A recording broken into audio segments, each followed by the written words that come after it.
Assalomu alaykum. Meni ismim Rashid Xolmirzayev. Umuman marketplace'da Wildberries'da savdo qilamiz. Targetologlarga ozgina ishimiz tushgan. Oldin ham, ya'ni lичный brendlar ko'tarish va kurslarni sotamiz. Juda ko'p targetologlar bilan ishlaganman, juda ko'p pul yo'qotganman desam bo'ladi, lekin Hasan akalar bilan ishlab, tizimli sistemalar ishlashi menga juda yoqqan. Birinchi kundanoq o'zi ular bilan shartnoma tuzib, mana hozir 2-oyga qarab ketyapti. Birinchi oydanoq bergan pulimni даже x3, x4 daraja pulim qaytib oldim desam ham bo'ladi. Zo'r ishlashadi, tizimli, tavsiya qilaman. Bu meni to'g'risini aytaman, samimiy odzivim.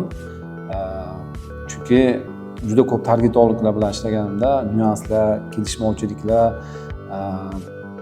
mijozlarni call centrimizdan doim jalba tushishi o'zi jonga tekkandi. Shuning uchun Hasan akalar bilan ishlayapmiz. Hasan akaga va jamoasiga katta rahmat. Tavsiya qilaman, ishlanglar, afsus qilmaysizlar.